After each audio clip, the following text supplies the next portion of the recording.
Marvel's Spider-Man 2 is rife with incredible details, from its animations to suits getting damaged as a hero's health depletes. It also has numerous secrets, references, and callbacks to discover, some hiding in plain sight and others less so. Like the previous games, there are plenty of references to other iconic Marvel heroes and villains. Take a look at 15 of these references and their significance.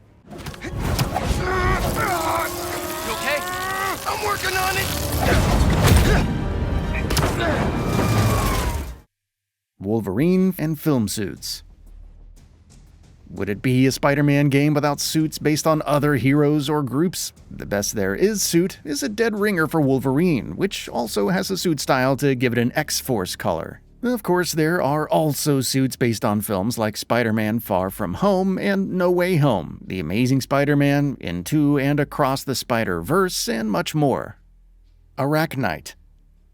Of course, there are some suits where the references aren't so obvious. Take the Arachnite suit with its cape and Assassin's Creed-style hood. It's actually Peter Parker from Warp World, where Spider-Man combined with Moon Knight during Marvel Comics' 2018 crossover event Infinity Wars. While he had the powers of a mystic spider, he also had alternate personalities or alters like Mark Spector. That doesn't carry over into the game, but the suit is still very cool.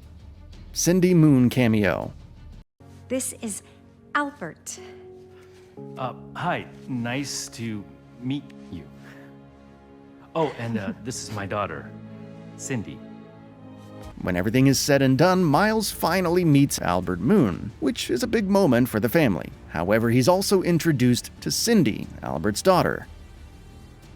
While her face isn't shown and she doesn't speak, Marvel Comics fans will recognize her as Silk, a Spider-Woman who received her powers from the same radioactive spider as Peter Parker. What her origins are in the current story remains to be seen, but hopefully the pheromones don't make a return. Spider-Man's first comic appearance. While going through Peter's bedroom, there's a clipping for the Daily Bugle with the headline, Amazing New Hero or Violent Vigilante. It references the cover of Amazing Fantasy number 15, which introduces Spider-Man. You can even find the comic book on the shelf in the same room. Hank Pym. In the same room, you can also find the 2003 Pioneer Award, which Peter earned for his outstanding achievement in chemistry. It was at Pym's Science Summer Camp, and who else should have signed it but Hank Pym, aka Ant-Man, Giant Man, and even the Wasp. It's a long story. A cool nod to the other major genius in the Marvel Universe. G-Serum. Get the G-Serum ready. ASAP.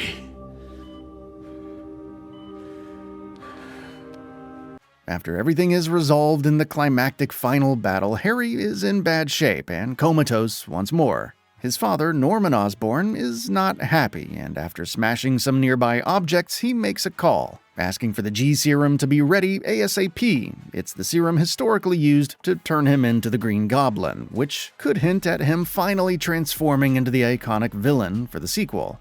Villain rides in Coney Island. Coney Island is an amusement park where you can earn some neat prizes after completing many games, including a cowboy hat with a light-up brim. However, its rides are also references to classic Marvel villains. Big Wheel and Speed Demon reference, well, Big Wheel and Speed Demon. Hydro Bench combines Morris Bench and his villain name Hydro Man, and Kadinsky's Arcade is for A.R. Kadinsky, aka Arcade. The pointing meme.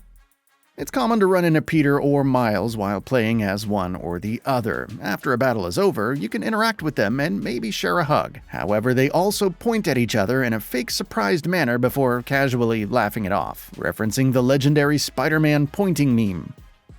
Fantastic Four logo.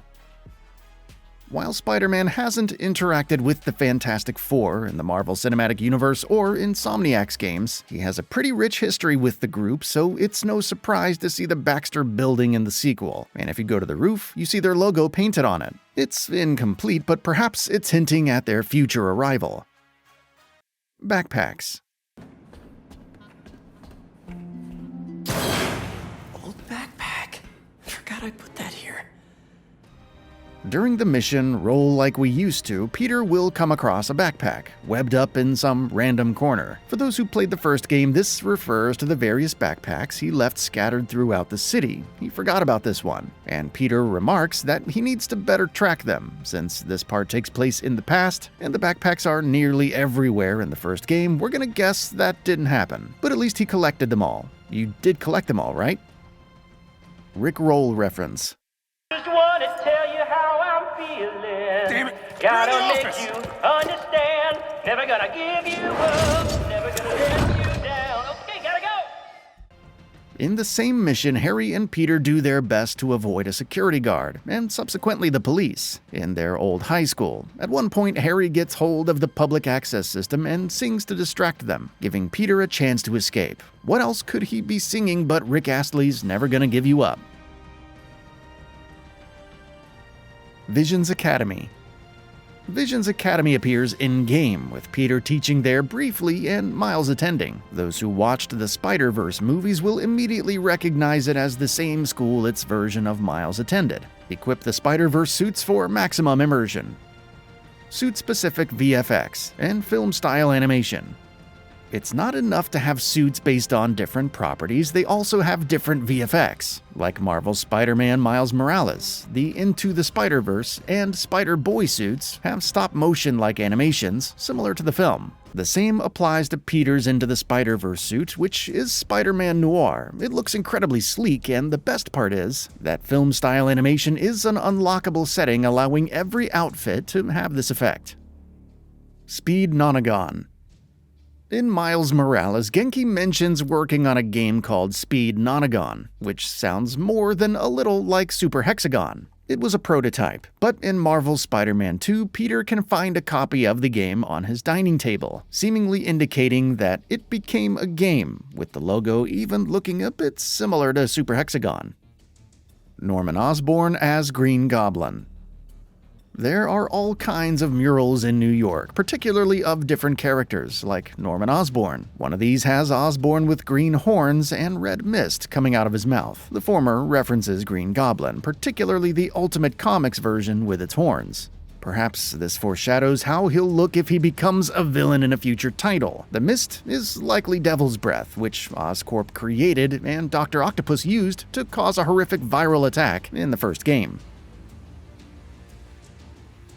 That's all for now. If you enjoy what you saw, please hit the like button. And if you're new to the channel, now is a great time to subscribe. We upload brand new videos every single day. After subscribing, don't forget to enable all notifications by clicking the bell icon.